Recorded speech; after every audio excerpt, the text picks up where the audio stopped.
Hello and welcome to Cheshire Audio. Now today what I'm going to do, if you saw in the previous video, I've sort of acquired a Thorens TD160b Mk2, to be specific about it, turntable, which had been in storage for years. I think basically the guy bought it, used it for a while, then bought a CD player when CD kind of came out, stored the Thorens, and it's been there ever since. So it's been in a loft space for 30 years probably, I think he said. So it's a bit like this is a bit like a Johnny Smith barn find car thing, really, but not, because it's a record player. So I was going to look at it and just see how good it is, or if there's anything, you know, that's happened to it in those 30 years, really. Well, on the face of it, I'll turn the camera. On the face of it, it's in really nice condition. It's, you know, it really does look like it's had minimal use and then been stored. So the arm is in really good shape. Everything's there, everything's nice and free. It's doing what it's supposed to do. But I've not looked inside it, and I've not tried the setup of it because luckily in some ways it was locked down, so the suspension's all properly transited, so it shouldn't have been sort of under compression for all that time. It should be sort of nice and free. But yeah, what I'm going to do is turn it upside down, open it up and have a look. And I'm going to basically leave the camera running. I'll probably speed bits up occasionally. The only thing about visually that isn't great about it is the box, because obviously the box, she's got a few things on top of it at the moment, but the box is a bit grubby because it's been sat in a loft space, really. So usual sort of thing, slightly sort of, yeah, grimy and grubby and spidery. So yeah, not amazing, but then again, it's been there for 30 years, so what can you expect? So anyway, I'll set the camera up, and basically let's just take it apart and have a look and just see what's going on inside. Okay, so what I need to do is turn it over on the jig. Obviously take the platter off. The platter's showing signs of oxidation on the surface there, which actually, yeah, very loose, which you could probably use a bit of wire wool on. You've got to be careful with, a lot of these are lacquered. I think no, the Sondex are lacquered, and they do this to a degree. They start to get pitted. And I've seen people who've actually sanded off all the lacquer and everything, and it looks lovely and shiny for about a week, and then they start to tarnish. So I need to have a look at this. I'm not sure this is the same material, but it's kind of doable anyway. So I'll take the platter off. Need to be very careful actually with this jig, because it's intended for a Sondex. You can use it with Rigas because they're the same width. A few other turntables that fit quite nicely onto it. I think the notable ones that don't are Ariston's, and I think System Deck 2X's, the wooden bodied ones, are too wide for it. This is too narrow by about an inch actually, and it's sort of tapered at the bottom. The plate, so it goes straight, then there's a step, and then they taper in. So it's balancing on the tapers, barely on the flanges that hold the deck in. So if you get it slightly off centre, it will sort of suddenly drop on you. So you have to be just quite aware of it when you're sort of doing a setup with the Thorens, that you get it. Usually I put some little braces in there just to stop things moving. Upside down it's okay, because it's within, even if it's side to side it'll still hold, but it's just a bit of a sort of bit scary sometimes, really. So what I'm going to do, I'm going to turn it upside down. I can't remember how to take the sub platter off this, off the Thorens, because I think it's got some sort of retaining system on it, because it doesn't just lift straight out, I don't think, on these. No, it doesn't. I can't remember why it doesn't. I think there's like a flange on the top, I think. So what I'll do, just for now, I'm going to use the sort of system I use on a lot of Rigas. I'm going to support it with an elastic band, or possibly two actually, because it's quite heavy. Come on, get off. Oh, for God's sake. Right, okay. Dropping stuff everywhere. Right, we're there. Two elastic bands. I'll just lift up and put the bands over, and then it should hold itself together then. Because basically eventually I'll take all this out and put new oil in it anyway, so there might be a bit of oil loss, but it'll be minimal really. So put that over.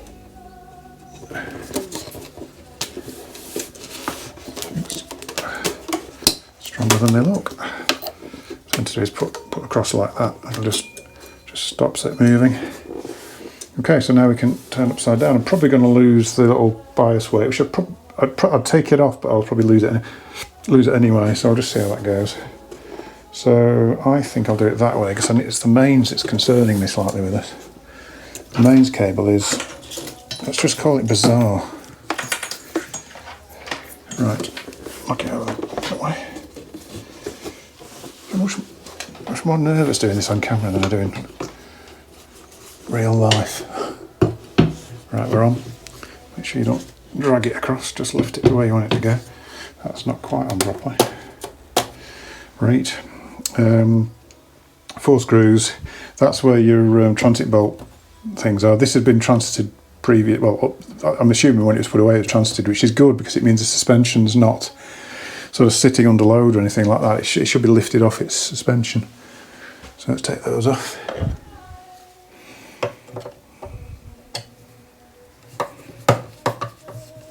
Wrong screwdriver. What am I doing? Something a bit bigger than that, really.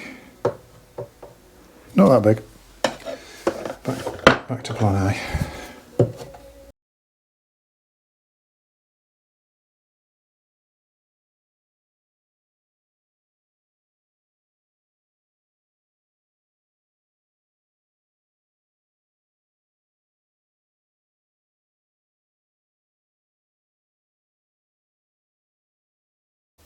Right, okay, in theory that should just lift out now. Obviously it's partly held in by elastic band, but just see what we've got inside. Just make sure the cable's free. What's that? Yeah, okay.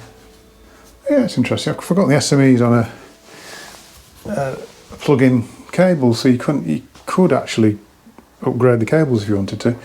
The only reason you wouldn't probably is because you need something fairly flexible, although they're not, so yeah, that's interesting. There's a little note in here. What's the note? That's just like a little raffle ticket. TD160 317631. That's a serial number. It must be a sticker from somewhere. That. I wonder where that was. I'll probably try and put that back. Right. So transit bolts are there and there. So that would release the suspension. The power, actually, looking at it, isn't too crazy. I wonder if I can just use this cable.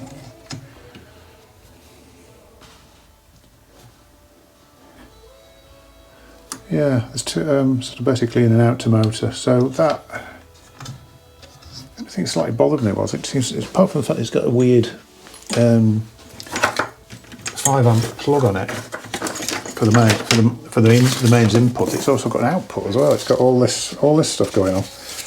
So it's got a 5 amp plug with a big red thing on it. Oops, broke it. Don't see these in the UK nowadays. These used to be for lighting circuits, so that's interesting. 2 amp plug. Crikey. Yeah, 2 amp plug. Look at that. It's like a mini UK plug, but without any of the protection on it. So that powers the turntable, but also there's a cable coming off, which I'm assuming would have powered his amplifier off the same plug. Yeah, okay. It would work. A little bit, and the wiring of that looks a little bit. It's probably in and tight, but it just doesn't. Yeah, okay. So what I'll do is I will just take this plug off. I think because I think this cable is fairly okay. Seems in good shape. I think this end looks pretty good.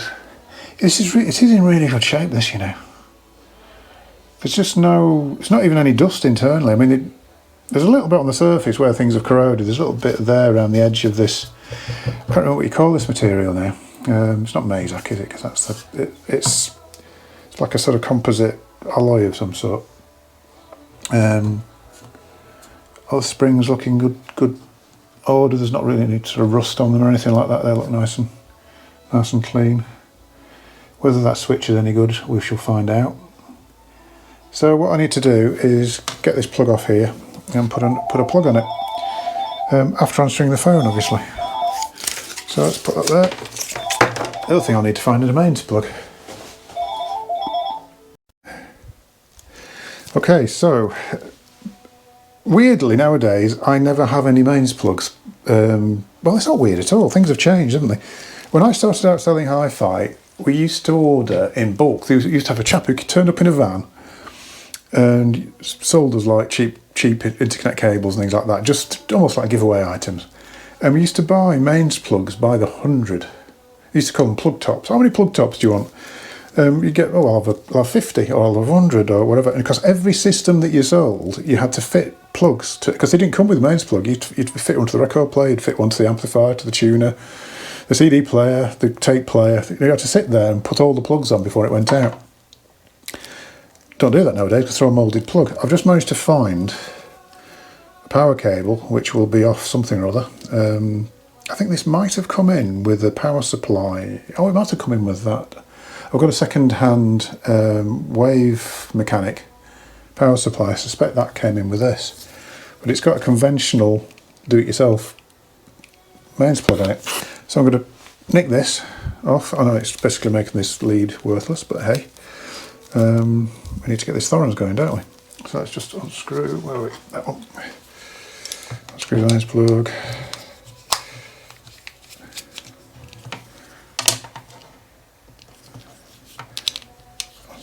Loosen the tension in on it. Oops, not too much.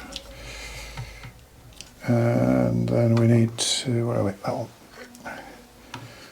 Let's loosen off the. I need my glasses. I can't see what I'm doing. Just doing it by memory, and it's not something I can really rely on. Where are we? Oh, that's better.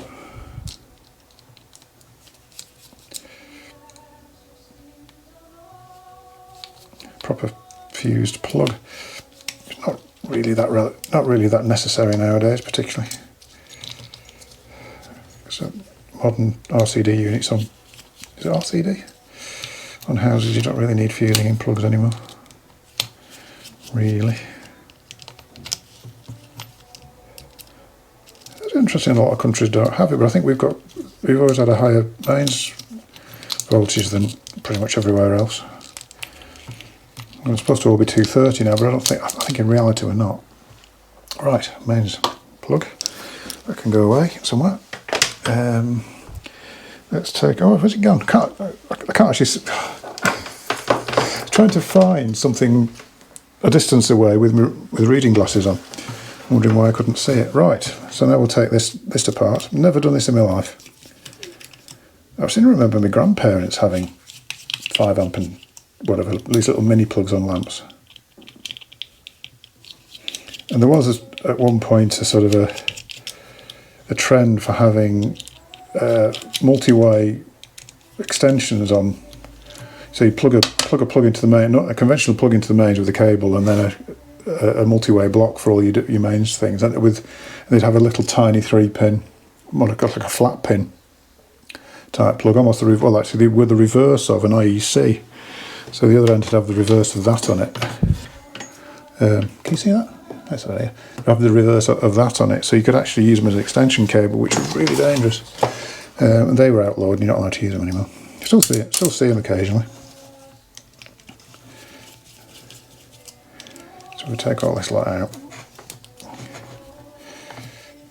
And it's very decent quality connectors on this, actually, considering it's like a proper. I think it was Mk used to use this type of connector, wasn't it, internally? I'm trying to do it without taking it apart, but I think I might have to. Oh, it's going. It's going. Almost. Taking it apart. That's it. I think what's happened with it, the reason all the wires are hanging out on it is that I think it's all nicely tinned inside, so it's decided not to shorten them, because it's quite a nice job. So where are we? Which one's the one we want? We don't want that one. And we want, this off, where are we? That's a separate lead. So that's the lead we want. There you go. I'm going to shorten these because that's way too long. That needs to go to there, that needs to go back into there. There's no earth. To there, earth through. There is an earth through the tone arm. There's a chassis. Yeah, I've got chassis earth, plinth, top plate earth, and earth through the tone arm base. So Should do the job. I don't tend to put my tools inside things, but hey. Somewhere over there I've got the... So it's going to be clamped about there, so we'll cut about there. And cut about there.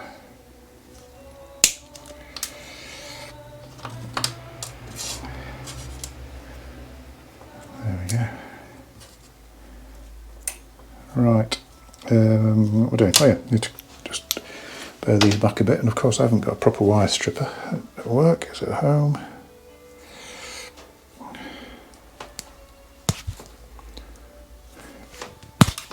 Oops, don't know where that went.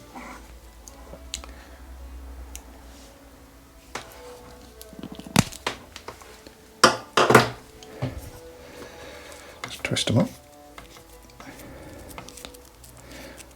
Only loose wires floating about anyway. Okay, so that way around.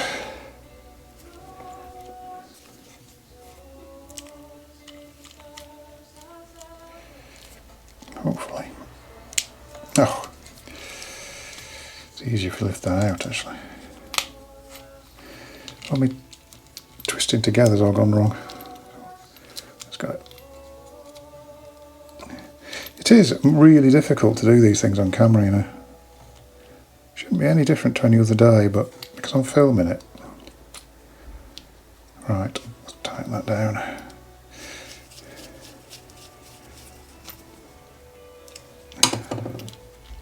Tight. Do the same with this one, just lift it out of it. It's much easier if you take it more apart, so if you take the strain relief off and that sort of thing, but why make it easy? It's really making it really difficult to get that in because I'm just too reluctant to take it properly apart. Right, tighten that one down.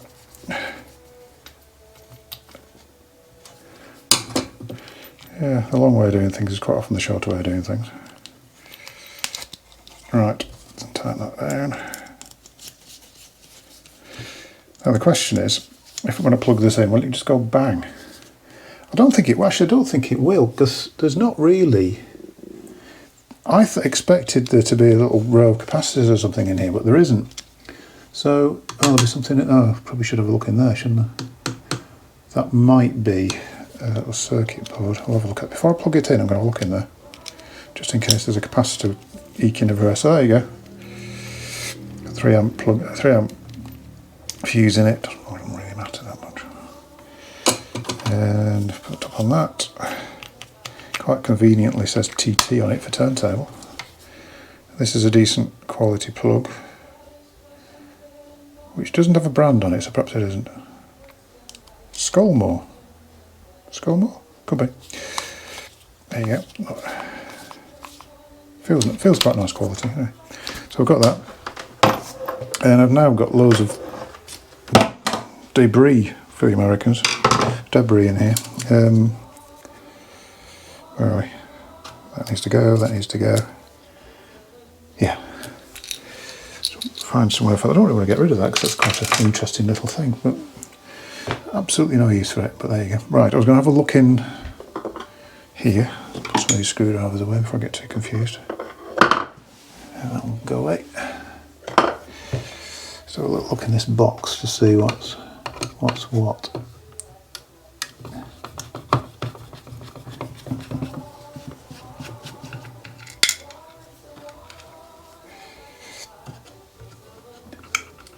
Oh, there should be something. Okay. There's no big sort of capacitors or anything. Oh, yes, there is. Oh, there's one there. You know what, though, it looks alright. Try and move the camera to show you that. There's not really... What I was expecting was some major... There's a resistor, there's like a dropper resistor, 10k resistor. It's like a Riga, actually. So it's a 10k dropper on it, so it must be... This will be a 110 motor then. So it's dropping it down, whatever. Which looks fine, and there's a little cap there which hasn't got any signs of sort of expanding or anything like that.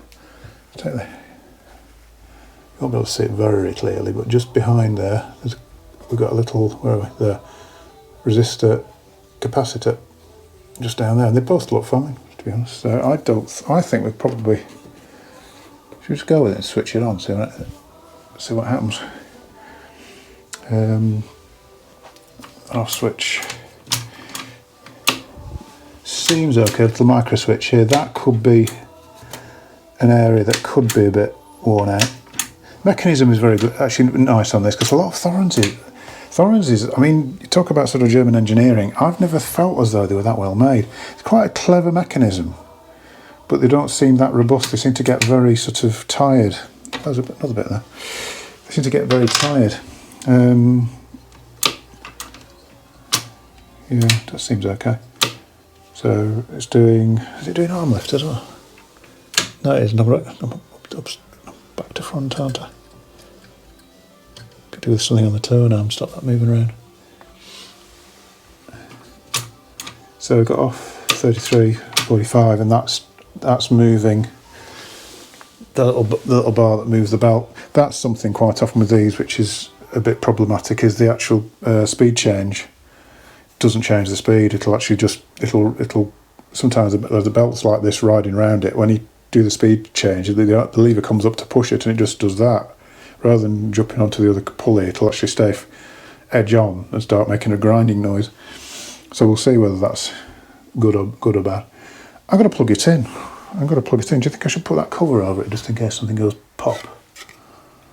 Yeah, go on.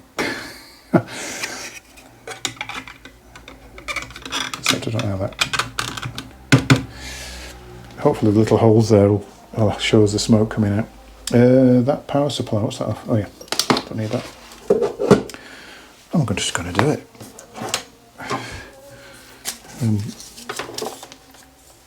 Hopefully my early demise will be captured on film, just in case people wonder why I'm burnt to a crisp. Looks alright. It's not. Oh, we actually are switched on now. Where are we? Motor, where are we? It's going. It is going. Yeah, we're going. So the little micro switch here is fine. Motor's working fine. Quiet as well. I didn't actually realise it was turning until I looked underneath. We can actually see the spindle turning a bit there. Perhaps might drop a bit. Do you need to drop oil into these motors? Probably not, actually. So that's looking good. Yeah, I would say the explanation of, its sort of history of being unused for about 3 decades is probably, it rings true for this. It just doesn't look like it's been anywhere. I found another part of that plug. Bits of metal everywhere, and random bits of metal, and I'm putting mains through it. Yeah, I think it's fine, and there's no obvious smoke coming out of anything, which is good. Quite often capacitors will run for a bit and then they'll go on you, but I wouldn't have thought that would really in that situation. It's funny if I've had power supply capacitors on power supplies for, what was it? I found it for a computer. I don't know what computer I plugged in, and that had 2 reefer caps on the power supply. It was a 1980s computer. And I looked around everything looked fine. Switched it on, and it worked. And 10 minutes later, one of the reefer caps literally exploded and filled the room with smoke. But then the smoke cleared and it was still working. So yeah, I've still not replaced those. Probably should do. I think it was just power supply. I think it was to do with noise or something. I can't remember what I did read up on what they were for. I'll get some at some point. But anyway, yes, I'm waffling on about other things. But yeah, it seems stable. Are we still? Yeah, you can actually hear it if I put my finger against the edge of the pulley. That little noise is because there's a little bit, that's my fingernail against the pulley. That little thrumming noise is because there's a little bit of corrosion on it, so which I'll need to clean. Yeah, that's really good. Happy with that. The mains cable thing was a lot more simple than I thought. I thought it must have, whatever they'd done had routed inside. I hadn't really looked at that closely, but that's all original. And this cable's in decent quality, in decent condition. There's nothing wrong with it. Okay, let's switch it unplug it all and put it all back the right way up and have a look at I'll release all the suspension and see what that's like. Okay, back up the right way now. I should just give it a dust over before. Best things for cleaning record players. 1.5 inch paintbrush. Get into all the corners around all the tone arm and everything. I managed to keep hold of the bias weight. That's quite surprising. I think you have to watch out for is the stylus. Oh, to be fair, this has got a Ultrafon VMS 20 on it. Is it 20? Can't see. Foolishly taken my glasses off. I think it's VMS 20. Look at that one. VMS 20 Mark II. Yeah, that cartridge has got a really strong following because it was. I remember it got brilliant reviews, absolutely brilliant reviews, and I don't know. In spite of that, I don't know anybody who works in the industry who sold Ultrafon who likes it. I think it's one of the most unpleasant cartridges ever created. It's aggressive, dynamic, but why it got such amazing reviews at the time, I do not know. Because Ultrafon were making much better cartridges of different models at that time. And that was just for some reason that version. I think there was. Even other varieties were much nicer. But anyway, my opinion only. I mean, there probably are people out there who still love it. I suppose some of these, it depends how it matches with your system. But no, I was never a favourite particularly. Right, sorry, what we're doing. Yes, we'll put the belt on. What I need to do, which I haven't done yet, is put on the... release the suspension. I was moving the lever before. I don't know if you can see it here. That little lever, that's the speed changer, so off 45, so that should kick it up onto the top pulley, and it always stays where it was. 33 pulls it onto the bottom pulley. That's a bit twisted actually, so I'll just give it a chance. So we can test that when everything's going. That'll be a sign of whether the belt's good actually, but I think it is. It seems to be very. With the usual test of will the belt drive the pulley when you push the subplatter, it's all fine. So it seems nice and elastic and it's grippy. There's no sort of surface hardness on it or anything. So yes, we're going to release the suspension, which is a flat blade, and it'll be that one. Let's see. I can do this without knocking everything off. That one there.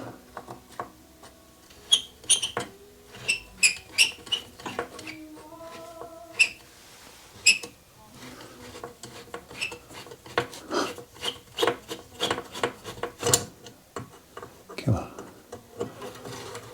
Yeah, it does come out. Oh, it just drops actually. It's a bit like a jewel where they unscrew them till they drop and then it's sitting on a spring.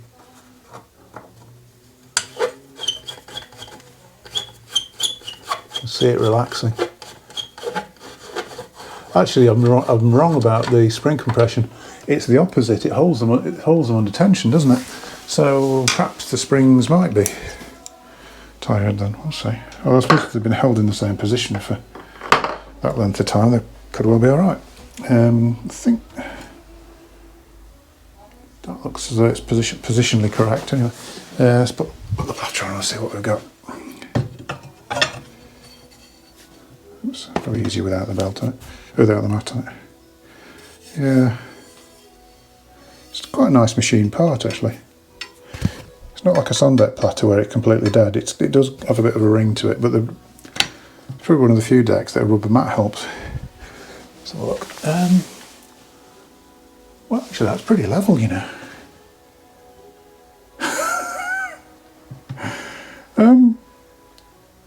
Can I just say, in the 40 years of setting up record players, Thorens are always rubbish. When you go try and set them up, they'll go like this, or they'll go. This is free, and it's completely linear. It doesn't bounce for very long, but then it doesn't need to. That is, it is so good. It's made me cough. Yes, that is really good. Okay, I'm going to this is the test now. I'm going to plug it in. I'm going to test the speed. Because if it runs up to speed and stays there, basically all it needs is cleaning. How amazing. Yes, okay. We'll put on the strobe. I'll need to turn this lamp off there because that's the wrong sort of light. We need that one. I shall switch on in a sec, which might make everything blink in the room, but also I've lost the mains plug. Oh, there it is. There it is. So let's plug it back in again. We'll see what happens with the actual not that off. So theoretically, if you can still see, yeah, you can still see, this should come up, it should freeze the outer. Is it the outer? I can't remember, you know. I use this every day, nearly every day, I can't remember. I think it's the outer, yeah, the outer one should freeze when it gets to speed.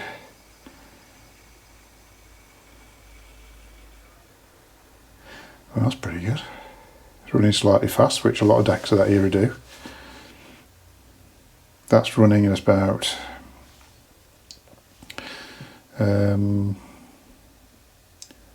see that it's sort of gradually drifting this way. That's a sort of plus discrepancy. So we're probably running about 33.5 rather than 33.3, which it probably did from new. Riga's, old Ariston's, very early Sondex, the ones that use this system, they all do it.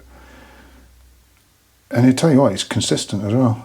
There's none of this. Occasionally you'll get, funny enough, yes, early Sondex, some early Rigas, you find that there'll be a wavering of it. It'll be heading this way, but it'll be sort of doing this. That is really solid. Yes, okay. Big test. Will it switch to 45? If it does this is probably the best Thorens I've ever worked on, because they never do. That should jump from there to there? Or is it there? It says on it somewhere, I can't see it. Anyway. It's speeding up. It's doing something. I think the belt's gone. Yeah, it's not doing it. Damn. Right, okay. Further investigation. What I'll do, I'll put it on to 45 anyway. Yeah, it's not getting up the pulley there. You know, it's kind of not unusual. Let's leave it on 45. Sometimes they don't even want to do this. Now I'm making it complicated because there's about 3 layers of stuff I've got to line up, none of which are, there you go. Right, okay, so 45. I thought I was getting too positive, just kick the belt off. Right, okay. What I didn't do was give it a little spin up just to... The belt is really good, actually. I think possibly cleaning the pulley could help a bit. Possibly a bit of adjustment on the height of this, but it looks right. I think it's... so we're on 45, leave it, line it up. I think a lot of people with Thorens do this. They just sort of take the platter off and do it anyway. Just give up to it. I mean, so far we're 90%. This is an amazing deck. 10%. Oh no, not again. 45. See how this goes. Oh, it really doesn't like 45. I'll tell you what though. It's partly because it's got a lot of torque and the belt has got a lot of grip, but so much it flings itself off. Right, let's try again. This is becoming a bit... Because it should. Let's just run it without the platter on. Ooh, now then. I wonder if the pulley angle isn't quite right.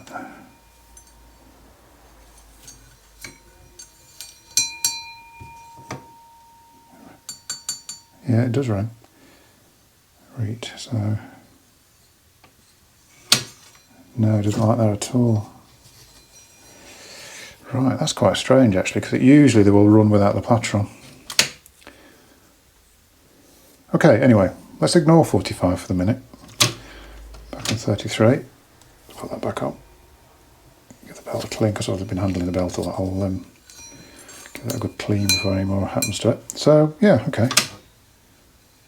Oops, no, that's not right because it's on the wrong end of that, isn't it? Yeah. Okay. I think this is a win-win almost. There's just a bit of cleaning. So, yeah, the edge of the platter on this sort of thing needs cleaning. Needs to clean up around here. There's a bit on here. I'm going to clean the pulley. I'll have a look at the adjustment of this. But actually, I don't know whether that's going to really help. I'm assuming, I've never done this, I'm assuming these screws here might be something to do with it, but I'll have a little look, that might be sort of altering start-stop positions for this. But we'll see. I'm probably going to stop the video now, but I just thought you'd be interested in having a look at it with me, really. Just drop the speak thing on the floor, but that's okay. Yeah, I think this is really good. What I'll do with it, I don't know. Actually, I have no plans.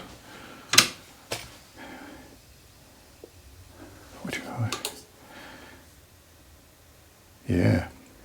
You know what I haven't done? I haven't tested the actual tone arm. There you go. This box is quite wobbly. Right, just going to plug in. Got a little terminal block on here for testing stuff, and there's no earth point. I keep forgetting. Whenever I think about this, like, it needs an earth point on here, because at the moment, if we switch on, we should get a very healthy hum off it, I would guess. If we ground that to the chassis, it's quiet. So the arm's good. The earths are good on it.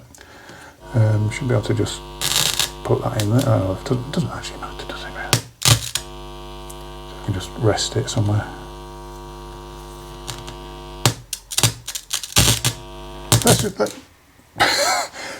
Let's just have a hum, and it's just found a level now.